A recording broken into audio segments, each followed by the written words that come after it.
Welcome to our first panel. It's entitled The Purpose of Asset Managers in Driving Sustainability, where we have partnered with Argudan Governance Academy, an opinion leader promoting good governance both locally and internationally. Our team of speakers have been working together on publishing a series of articles and research on sustainability and global exchanges, and we have been heavily supporting this initiative as TÜYİD by publishing it in our bulletins every month. Welcome everyone, it's great to be all here. Thank you for supporting us today.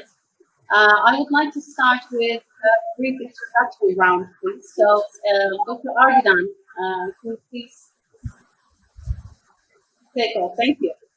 Hello, everyone. It's a great pleasure to be on this platform, and especially talking about sustainability, which is very dear to my heart.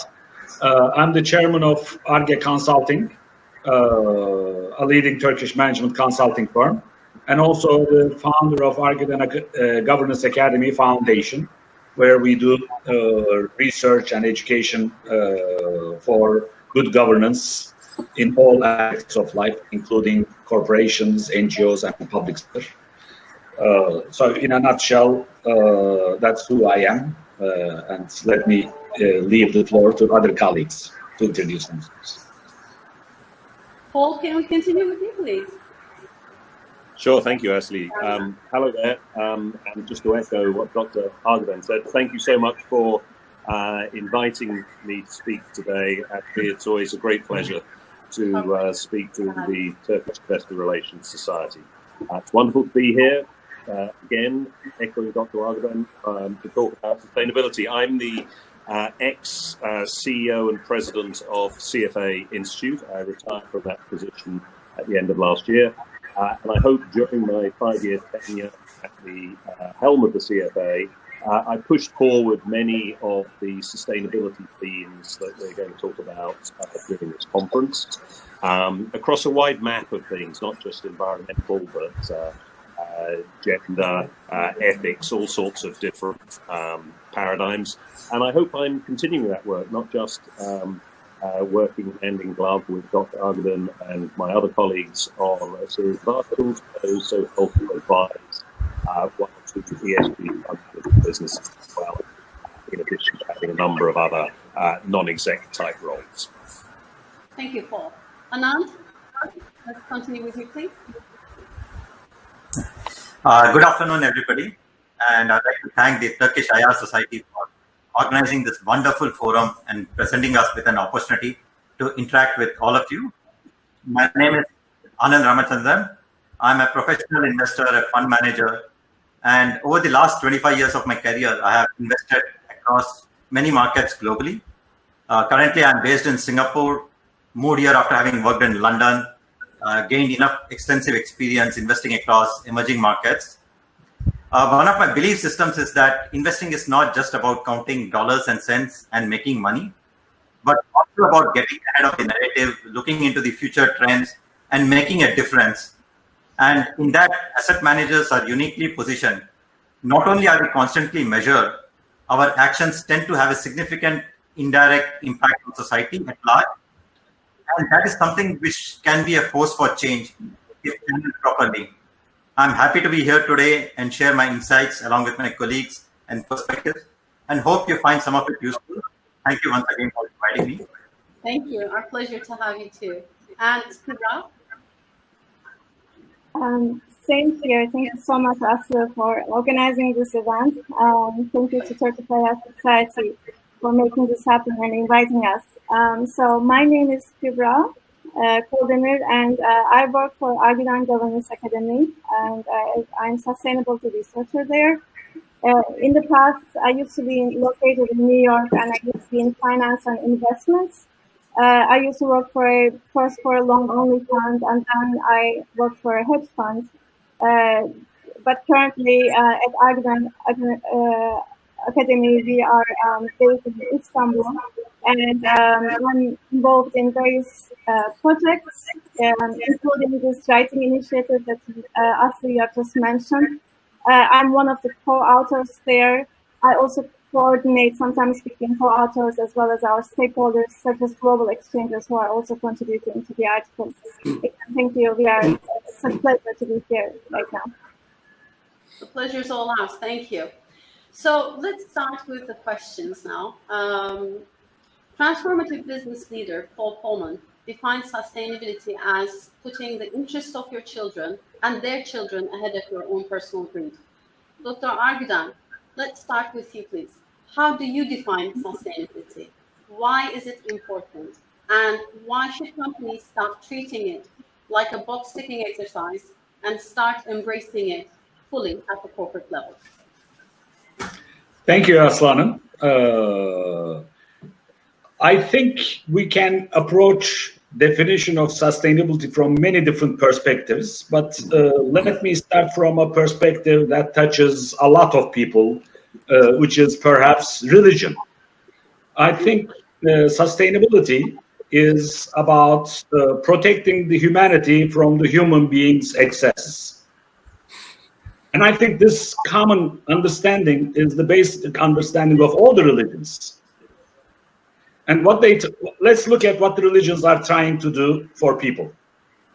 One of the things for the religions is that, and I think it was put very well by a 13th century philosopher, Yunus Emre, who said, regard the other as you regard yourself.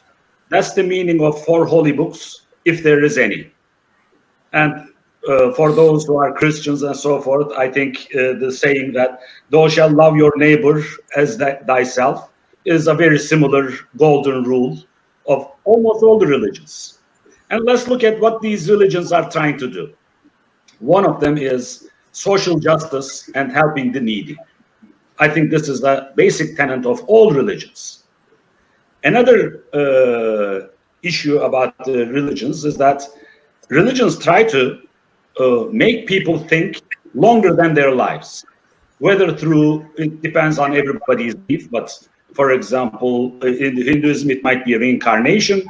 In other religions, it might be the hell, heaven concepts, but all of them are trying to make people think beyond their lives, okay? And also, making sure that you protect the assets that are entrusted upon you, whether it is the lives of other people around you or the other species, the nature and so forth, is part of all the religions, including shamanism and so forth. So sustainability, in a nutshell, is protecting the humanity and livelihood of the planet that we live in from the excesses of the human beings who tend to have a nature to focus on the short term. So that's basically from this perspective. We can talk about it from the economics perspective. Mm-hmm. And people establish institutions for 2 basic reasons. One of them is utilization of better utilization of resources. The other is better management of risks, regardless of the institution type, whether it's the family, tribe, nation, company. I think these are the basic reasons. Okay, and when we try to do this, obviously, we need to consider the externalities as well from the economic perspective. Mm-hmm. Positive externalities as well as negative externalities. Unfortunately, externalities do not show up on our balance sheets or income statements. Sure. However, avoiding them and not measuring and managing them actually come back to haunt you as risks from different perspective, and is a impediment to sustainable value creation. Mm-hmm. So companies' approach to sustainability has started from corporate social responsibility understanding, which is a nice thing to do. So we are doing our business on one side, and let's do some nice things on the other side, not necessarily tied together. But people and leaders who have understood and paid attention to this soon realized that actually paying attention to sustainability matters is a great risk management tool as well. Remember, risk management was one of the top reasons why we are establishing institutions like firms. So if you don't manage those, it comes back to haunt you. And many of the regulations and so forth come to us after major disasters and so forth. Once we have the risk, we try to regulate it. But first, we need to have an understanding. Okay? And others, very few leaders at this time, including Paul Polman, who is one of our advisory board members in the academy as well, we are proud to have realized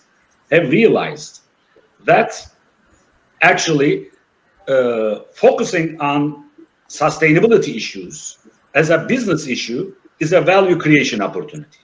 Because how do you create value? By solving problems.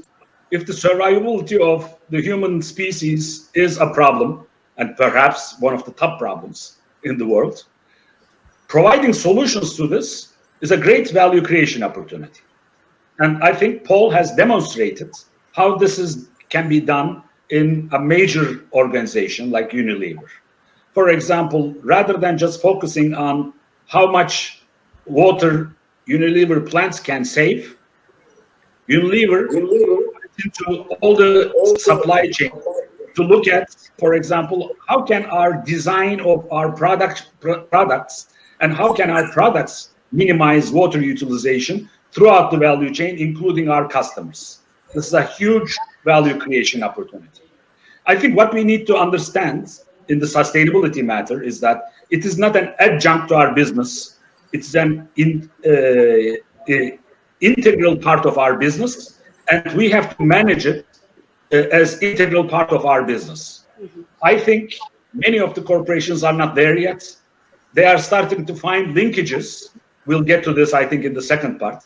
But those who have this integrated understanding and manage their organizations according to this issue and incorporating sustainability, all the externalities along with their business, are going to create value in a sustainable fashion for a longer period and will have much better innovation capability by looking at the problem from a much higher level. Thank you. Thank you. The Davos Manifesto of this year is entitled The Universal Purpose of a Company in the Fourth Industrial Revolution, and it gives a detailed definition of purpose. As stakeholder capitalism starts transforming the world, are we indeed moving away from shareholder primacy? Paul, why might purpose play an important role in driving change towards sustainable business? Can we get your views? Thank you, Asiya. I mean, it's a great question, and in many ways, it's the most exciting conversation I think that's happening in the business world today. What are we all doing? What's the point of all of this activity that we do? And I think there's another sort of dimension to that, particularly if you're a financial services type. I think most people out there, if I can use the phrase, most people on the street find it very hard to understand the value that all of us in the financial services industry add to society in general. And so finding purpose, expressing purpose, I think has never had so much of an important impact as it does today. I wanted to start with just sort of trying to define a little bit, as Dr. Ergodan has so eloquently done, define sustainability. I think defining purpose needs to be done a little bit because, we're very familiar with the corporate world having mission statements and having vision statements. And I'm sure all of your colleagues in IR are groaning at the prospect of having yet a third statement now, which is a purpose statement. Exactly. And yet one more thing to define, yet one more thing to maintain and communicate. And why should you? And I think it's important just to think about what a purpose statement for a company is trying to do. It's really trying to say, why does a company exist and for whom? And if you think about mission and vision, they're much more about the how and the what, and not so much the why and the for whom. And I think that's the thing about purpose, is it's trying to sit above mission and vision and try and put that within a much broader context than just the nuts and bolts of running the company. And I think to go back to your question, I think why is it important? Well, I think they're two broadly main reasons for that. The first is regulatory pressure, frankly. I mean, the crises of 2008 and the one that we're currently living through in the pandemic, as Dr. Ergudan said, are really forcing governments to think very carefully about how their economies work and who they benefit, and whether those the rewards of corporate activity are spread fairly throughout the communities. And I think that's really important. And it's becoming really conventional to recognize that all companies carry a social license that can be withdrawn from them. And if you think about that in a very basic sense, wherever you are in the world, when you want to form a company, you have to go along to your equivalent of Companies House, and you have to register that company. And you have to fill out a form, and you have to say what's the company going to do, and you have to have articles of memorandum of association, etc., etc. And that's a license to operate.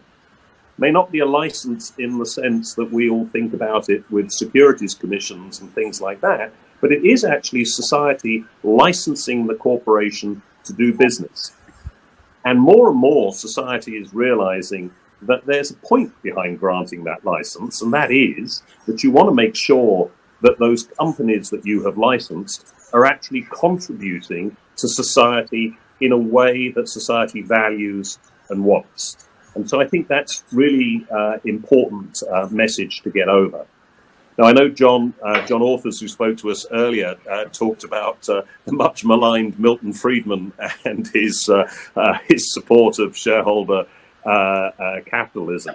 And I think that is breaking down hard form Friedman type of thinking. Although I think actually everybody says that if you go on and you actually complete reading that essay, you'll see that Friedman does acknowledge that there are many occasions when having a broader set of purposes will actually lead to better corporate performance.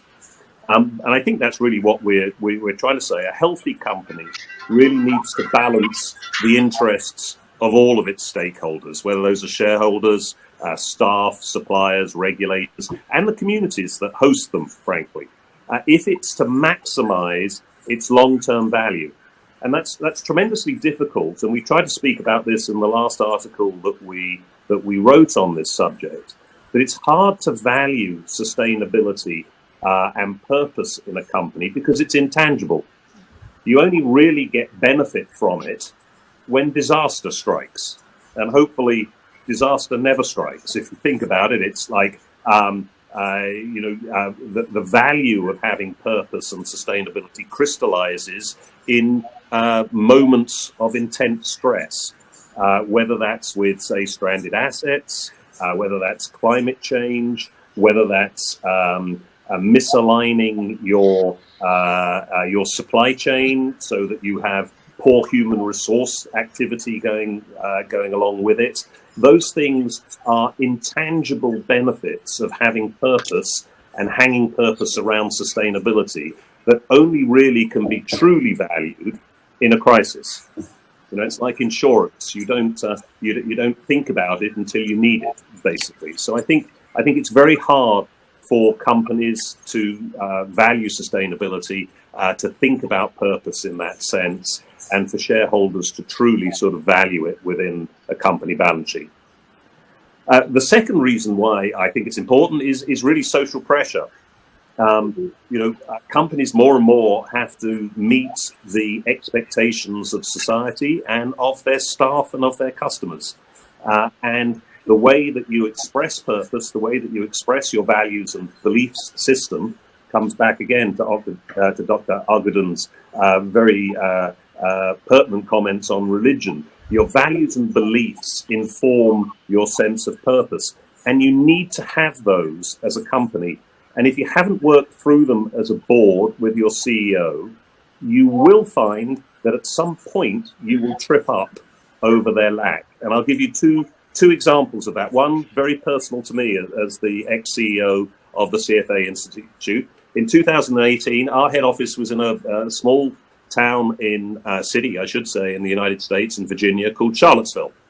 And for those of you who have good memories, in 2008, we had a Ku Klux Klan rally in Charlottesville.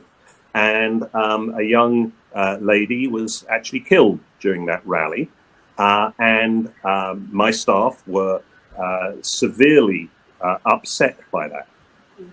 If we hadn't, as an institute, previously worked out our purpose and our values and beliefs, like President Trump, it would have taken me 48 hours to respond to that crisis. And remember how much excoriation President Trump got for that delay. Because as a modern CEO, you are dragged into these social questions and you need to respond on point within 12 hours, absolutely maximum. And I was able to do that because we'd already thought through our positions on what's fashionably called Black Lives Matter and things of that nature. We'd already thought through those things. So I had responses all ready to go and was able to equip myself, I think, reasonably well during that process. The second example I'd give is COVID-19. And I was reading today about the chief executive of British Airways who's just been fired. I don't know if you've seen that, but one of the reasons he was fired was because his response to COVID-19 was considered to be a little bit deaf. That he talked about laying off staff and then rehiring them at lower rates, basically.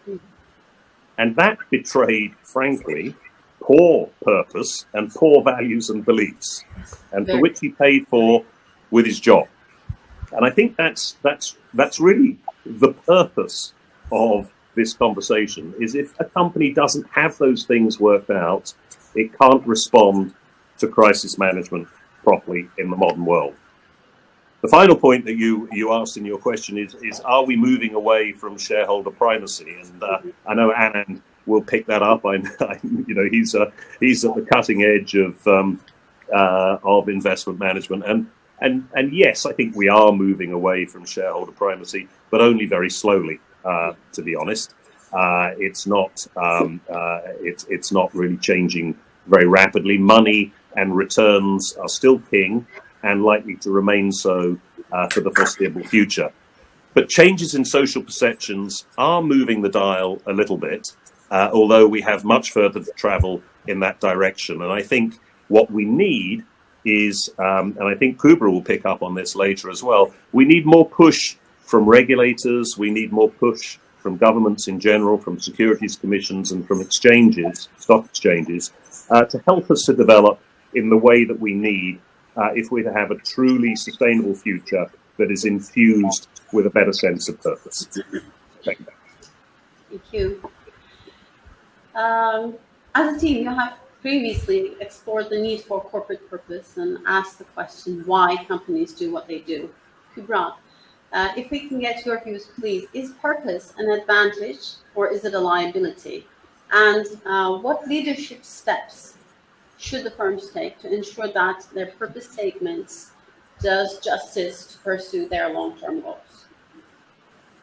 Thank you, Asil. So, yes, first of all, what I want to start saying is that there are plenty of purposes, of course, that asset managers could be picking from to articulate. However, in our articles, as Paul has also explained quite a bit, we push for the concept of ESG as the best option. And aligning your strategy with sustainability may offer a lot of benefits for an asset manager. For example, it will resonate with your clients and it will help you build a trust bond with your clients.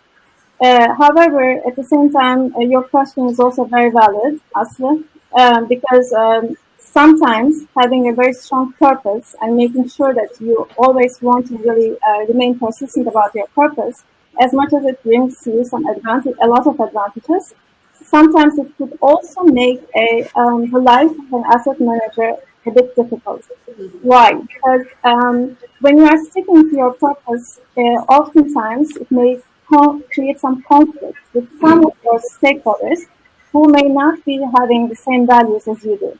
So let me give some specific examples, okay? One is that asset managers in general have to abide by mandates. Those mandates are set by asset owners. So, and those mandates oftentimes are more focused on financial return. As an asset manager who values sustainability when you are trying to make your investment decisions mainly also based on sustainability, for example, you may have to simply decline a new business that is coming if that mandate does not fit your purpose. Okay, so that would be one example where it would be difficult for you to pursue your purpose. Secondly, regulation. Sometimes regulatory agencies also do not make your life very easy. For example, it usually depends, of course, where you are sitting. If you are sitting in Europe, it may be very different compared to if you are sitting in the United States. For example, this is just an example, but it's written in law in the United States that asset managers' fiduciary duty has to primarily focus again on financial return. At the same time, in the United States, there is no written law that says that your investment decisions also have to integrate sustainability. Again, regulation may make your life difficult in terms of making your investment decisions and pursuing your purpose and your long-term goals. So this is, of course, not easy. It's very difficult, actually, and therefore you may be needing very, very strong leadership skills. We recommend transparency, consistency, and to be very, very clear on your communication as important leadership skills. Why? Because maybe these days, if you are an asset manager and you are dealing with all these challenges, it's no longer your responsibility to simply manage assets. At the same time, you also have to demonstrate those leadership skills because you have to receive the buy-in and the acceptance from other parties. Okay, so for example, you may have to do some bridge building between various stakeholders who may have different values and bringing everyone to the same page.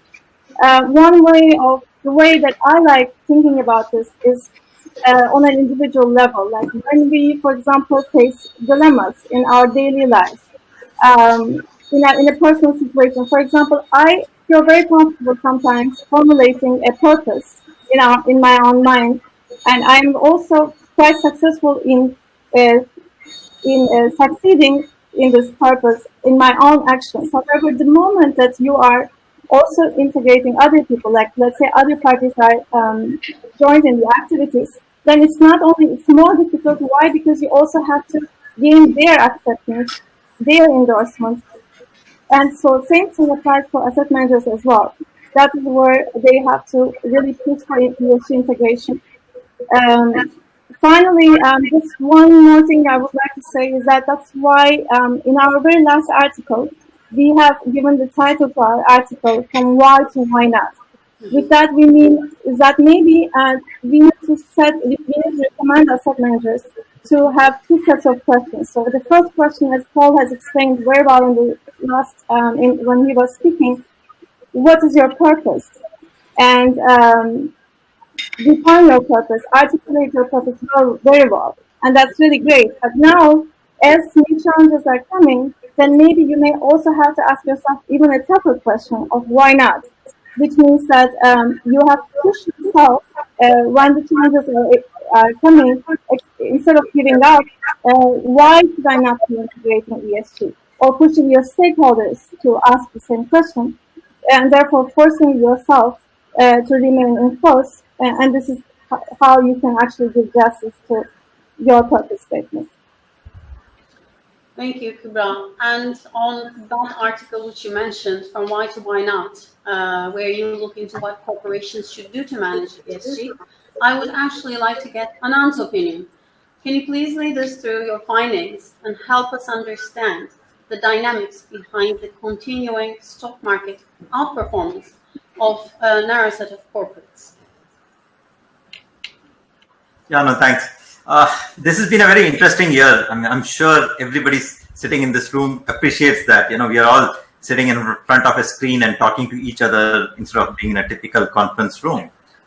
And it's a lot to do with the pandemic. This COVID pandemic has put, if you think about it, ESG at the heart of society, as it's increasingly becoming apparent that this dysfunctional relationship between humans and the environment is one of the key contributing factors for this appearance of this pandemic. Now, I think Kubra mentioned it earlier. If you look at the US, where climate change is a very contested concept, till recently, ESG investment factors had to be justified by explaining why. While when you look at Europe, investment managers typically had to explain why not. Now, this transatlantic divide, where one side of the ocean was very skeptical, asking why, while the other was more driven, asking why not, changed with this current pandemic.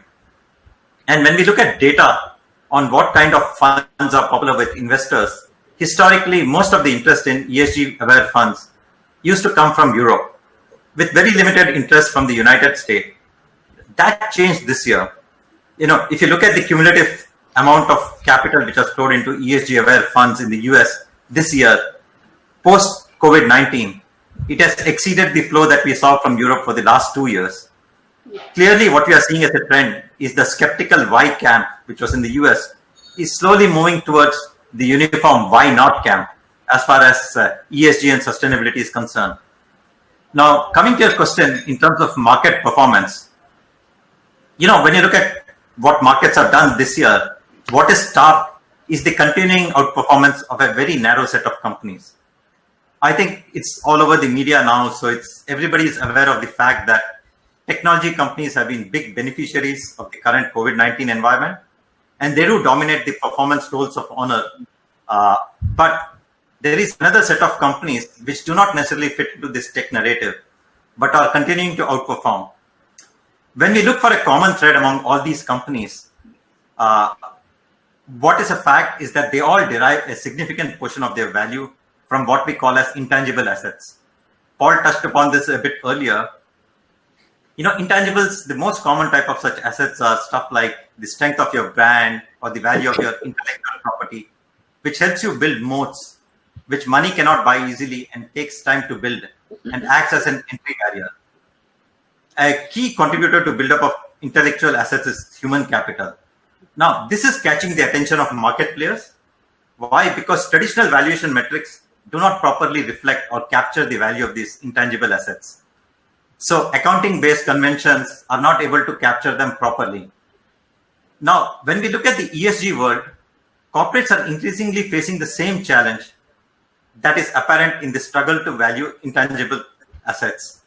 Companies recognize that the long-term commitment to ESG principles is necessary for long-term value creation, and that many investors care passionately about ESG. But how does a company capture the value of this commitment to ESG in its balance sheet? Because if it's not reflected in the numbers, investors struggle to value it. Now, let's go back to the example of technology companies, which have been stellar performance this year. Now, traditional valuation metrics show that a lot of these companies are overvalued. But these are based on accounting-based balance sheets that poorly reflect the intangibles that are there. The balance sheets typically reflects physical assets, which these guys don't necessarily depend on. Markets are often more insightful, and they are able to better integrate the potential for the future intangibles in the valuation and reward these companies. If you look at what does the market depend on, the market typically depends on alternate metrics, what is popularly called as non-GAAP metrics, which are reported by these companies. And it helps market value these companies away from the accounting metrics. Now, this is a good example for corporates to keep in mind when they are dealing with reporting issues on ESG.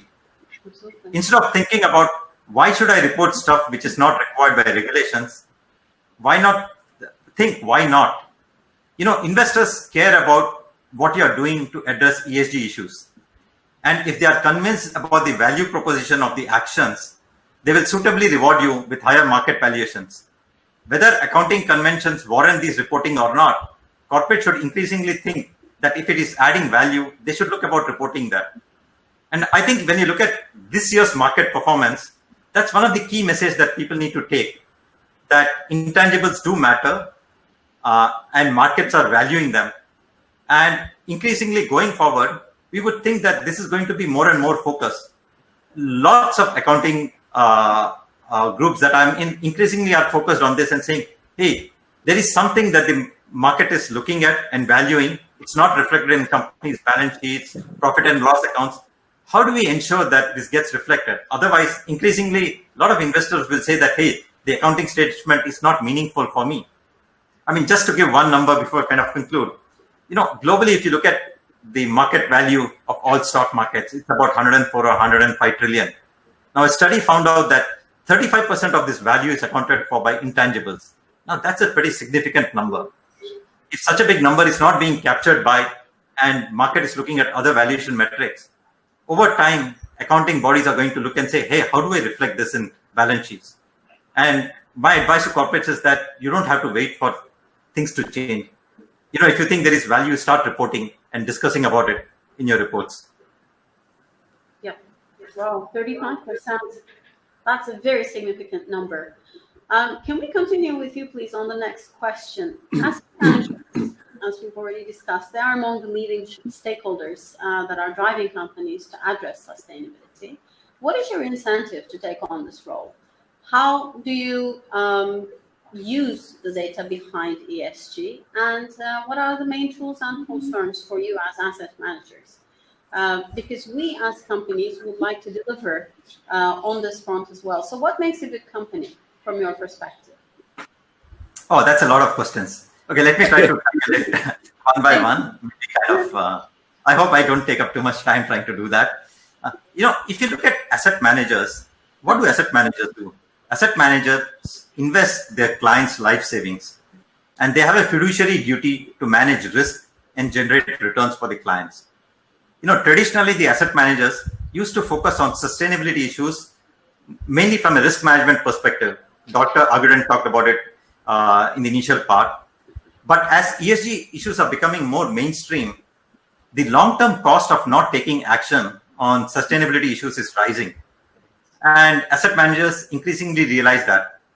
So first, to have confidence that the companies that you're investing in, they will sustain their business models in the long run and continue generating profits, managers need confidence that the business is not under-investing in ESG. Because today, if you're not reporting and you're not investing, it could catch up with you in the future. Second thing is that if you look at asset owners, your pension funds, the people who kind of give out big pools of money, they are increasingly demanding that businesses become agents of change.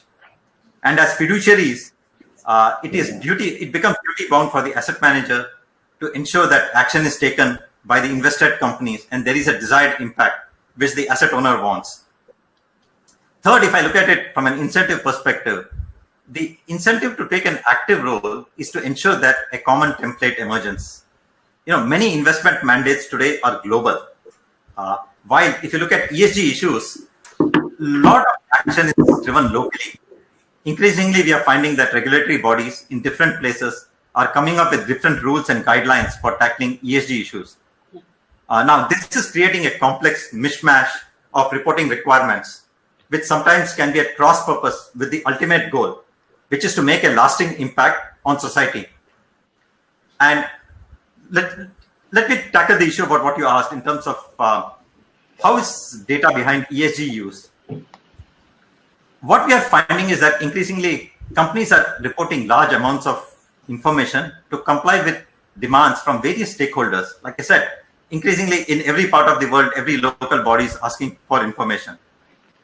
Now, the amount of time and manpower committed to data collation in many organizations seems to eclipse the actual effort which is put into making a difference to issues which matter. And as an asset manager, what am I most interested in? I'm most interested in the impact. Not in the dreams of data which sometimes gets reported. What I want to know is that, is the impact lasting? Is it making a difference? Is it material to the business of the company? And most importantly, obviously the cost of those initiatives. So what you're looking after for is the cost, is it making an impact?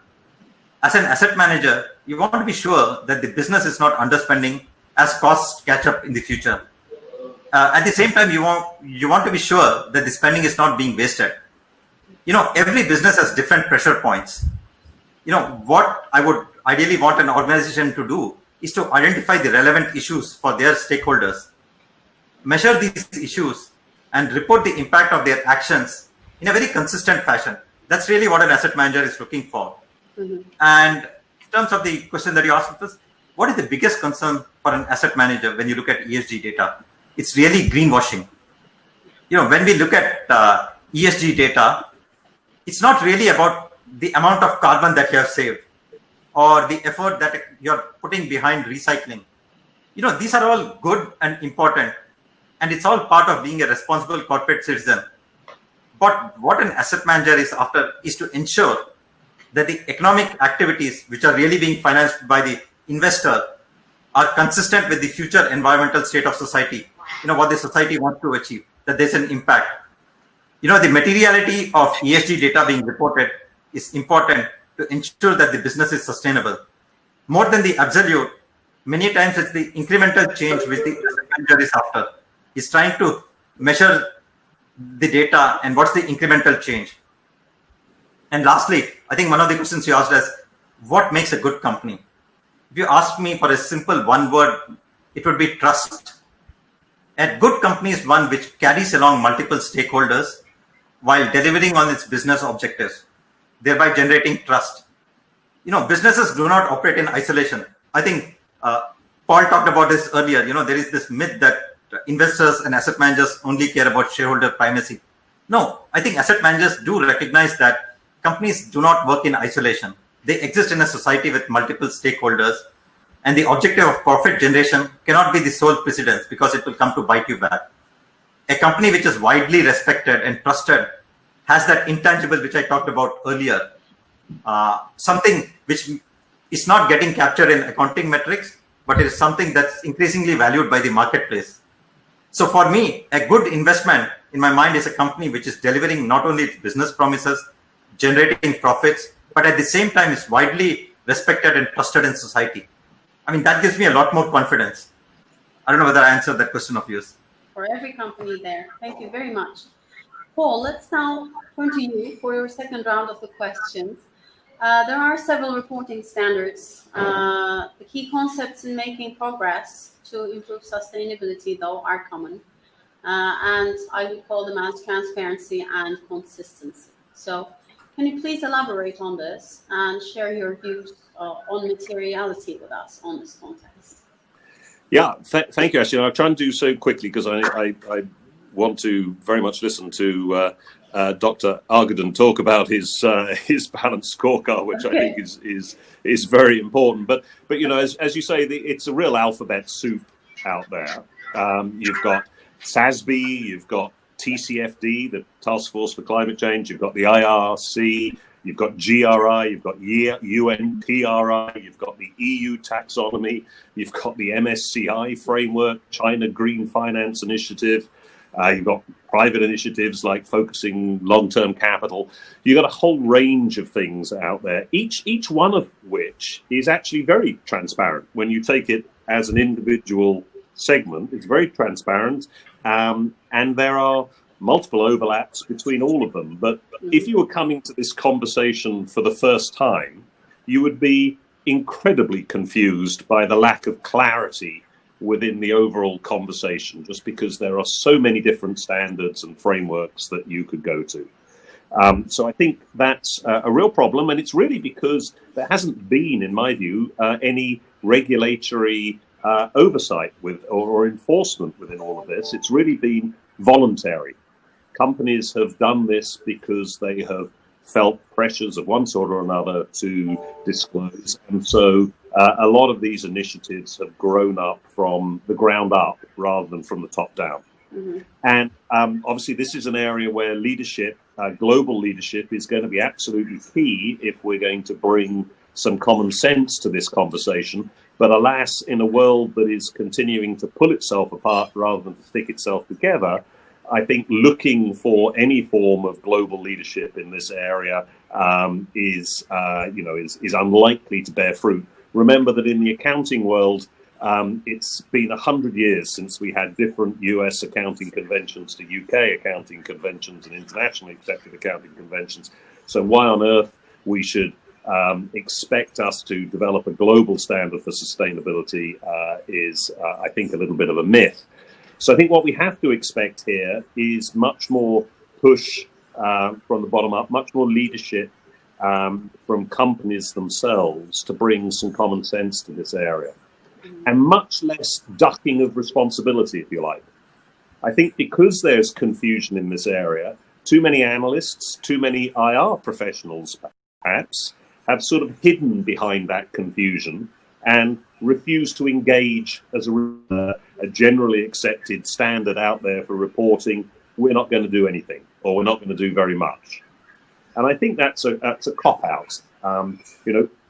People more and more expect a company to be doing something. Stock market analysts expect you to be doing something, and you have to begin to work your way forward. And I think that sort of segues into the materiality part of your question, because again, I think waiting for the accountancy profession to define materiality around sustainability, we'll all be much older and grayer than I am before that happens. The accounting profession have deliberately ducked this responsibility and have no intention of getting involved in it. So I think materiality as a concept, we all have to look at that from a corporate perspective and analyze idiosyncratically, if you like, our own individual business. Whether you're in, say, leisure and travel, or whether you're in natural resources, you've got to try and analyze the factors, the sustainability factors that really affect your business. And that could be natural resource depletion. It could be rising sea levels. If you own a bit of beach somewhere, that it may be better to own a hill, because that could be beachside property in 50 years' time. Who knows? Those are the things that you've got to look at on an idiosyncratic basis, and you've got to do better to analyze that and explain the impact of sustainability on your business in the short, medium, and long term. And above all else, explain what you're doing to manage that impact, and to try within your corporate reporting to be consistent and clear to your internal and your external stakeholders. And therefore, materiality really is, at this stage anyway, I think an idiosyncratic corporate judgment that's based upon how you see these things within your business. And if we are to build acceptable standards, I think they will come over time. But as corporations, we must stop hiding behind that lack of clarity and get on with the job, basically. Yeah. Okay, well, let's move to Dr. Argudan once again. And as it's of interest to you, it will be of interest to our audience as well. Argudan Governance Academy has developed a sustainability governance scorecard for the global sustainability leaders.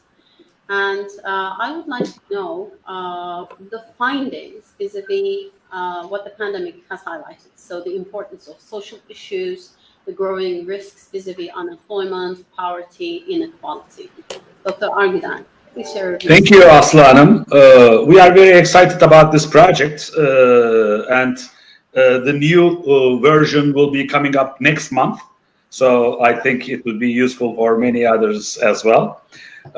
In this project, basically, what we are doing is reviewing global sustainability leaders, how they are reporting what they are doing with regards to sustainability. Who are these sustainability leaders? They are part of the major stock exchanges in 7 different major countries, all of which are part of the Sustainable Stock Exchanges initiative. And they are in 10 companies, are in 10 industries. Okay. And we are reviewing how they are providing governance to their sustainability issues, because sustainability of the efforts for sustainability requires good governance of it. So we are looking at the information from a governance perspective. And some of the lessons that we can take are very interesting, because there are some very good examples, and we are publishing those good examples. Actually, I mean, they are part of the sustainability reports or the annual reports of these companies. But by looking at through the governance lens, we can identify good examples, and we are sharing those examples too. First of all, companies who are more successful tend to take this as a board priority, and it becomes a part of the board agenda. And the board also publishes their skills matrix, which involves sustainability as a major skill to be sought at the board. Second, they look at it from the perspective of not only their own companies, what they can do and what they can control easily, but rather look at the whole value chain and how they can influence the value chain for a more sustainable world. Because when you're, any company who is selling something for $100, more than $70 is constructed elsewhere. And when you are buying something, you look at the quality and the price. But if you're not looking at the processes by which these are produced and how it has an influence on the environment, social, and so forth, it comes back to haunt the major brands and so forth.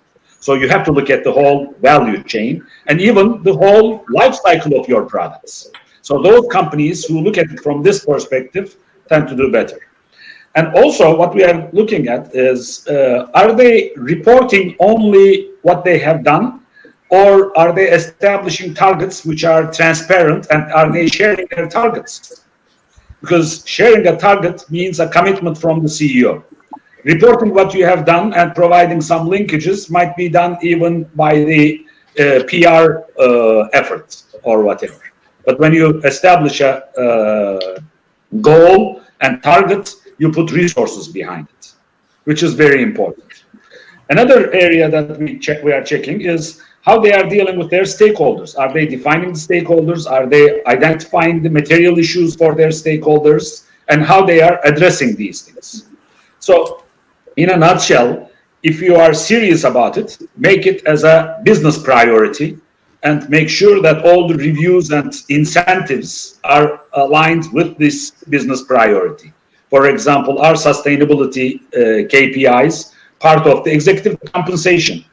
If they are not, when push comes to shove, you tend to ignore those KPIs. So these are extremely important elements that we are identifying and looking at it from reports of these global leaders. And there are really very good examples of how they report it. And by sharing these good examples, we are hoping to speed up global peer learning process to improve the state of the world from the best examples and so forth. So another final point I'd like to make is that those companies who are adapting some voluntary goals, such as the Global Compact or integrated reporting, which are not mandatory, tend to do better in terms of providing governance to their sustainability issues, because the outlook that these concepts or these initiatives provide helps company top managers to have a better ability to embrace the broad range of issues that they may be dealing with, and also identify their priorities better, because they cannot handle everything. They have to identify the material issues and so forth. So even being a member of the volunteer initiatives is a good indication of all the areas, and particularly the good governance area, where more collective action is required to make sure that we have a better world in the future. I think that's Thank you. Dr. Argüden, I was just suggesting, and sorry about this technical issue to the audience. We're doing our best here to resolve it, but I was just suggesting that once your sustainability governance scorecard is out, please share it with us so that we can distribute it also to our audience on our website and through our monthly. We would be delighted to share our findings, because that's we do it as a public good, and we'd like to have the good examples known as widely as possible so that they will be adopted. Yes, agreed. Yeah. So just our last 2 minutes. Fascinating work. Could you please Thanks, just Paul. talk wait about to the see. role of I can't wait to see the fruits of your labour. Because we need I don't know if we're going to get together, Ashley back. as multiple stakeholders. I think she's talking, but I can't hear her. I don't know if everyone else can. But all together. I can. What You role can. should policymakers play in making it in a timely manner to UN's 2030 agenda? Yes. Thank you, Asu. So in our articles, actually, we often talk about how we want to create change as a society. If you want to create change as a society, we need to do it on every level. So we as individuals, and private organizations, non-profit organizations, they all are actually capable to push for change, for better ESG integration into the business world. Just some examples, you have activist Greta, or you have Elon Musk with his Tesla. These are great examples of individuals actually doing this change. And then as a corporation, private corporation, for example, Unilever is a great example that pushes for sustainable development. So all that said, at the end of the day, it is very, very important what governments do also, and how they set the rules for all of us. Because without government interference, it's very difficult for us to do that change. So even though I can think of many ways of policymakers how they could create change, I will focus on 3 of them. So one is that the main goal for a regulatory agency should be to prevent greenwashing. As Anand and Paul have said several times, and Dr. Argudan, it should really not be a box-ticking exercise, and I believe that regulatory agencies or policymakers could have influence there. Secondly, regulatory agencies should develop full range of tools for investors so that they can actually influence outcomes and allocate capital. Anand has also mentioned that before. Oftentimes, whenever there are imbalances, actually that's a perfect place for policymakers to make sure that the funds could really flow where they are really needed. For example, this is a Turkish conference, so I will give an example from Turkey. If we believe that education is one place where Turkey really needs funds to flow, then this is what policymakers should be focusing on. And my third point, where regulatory agencies should push for change, is to mitigate the differences and actually maybe from now on act a bit more on a global platform and in coordination with each other. Again, as Anna mentioned before, in the US, for example, climate change is contested concept, but in Europe, it's becoming like a legal obligation to integrate climate change in investments. So policy making should really not be done country by country basis. There should be a global consensus, and policymakers should also strive for that, even more than it is the case today. Indeed, one final point that I want to make, regulatory agencies are very powerful, or global exchanges, or policymakers, whoever is in that position to make that, setting the rules, can be very powerful. And sometimes they don't even need to be that forceful. They could, for example, just signal that there will be a regulation coming. Just with a signal, they can have some impact. Take energy companies today, globally. Even where in countries where there is no specific regulation, many energy companies are voluntarily today switching from fossil fuels into renewable energy. Why? Because they know they have taken that signal from the regulatory agencies and from governments, etc., that this will come if they don't do it. So they don't want to be punished. They want to do it. They are smart and they want to start doing it on their own. So definitely government involvement is needed, and it should act as a catalyst for that improvement and for the positive change. Great. Wow, what a team. Thank you all for joining and supporting us today. And also thanks to Argudan Governance Academy for bringing this wonderful group of experts together. We'll have a very short break, and after that, we go on to the second panel. Thank you.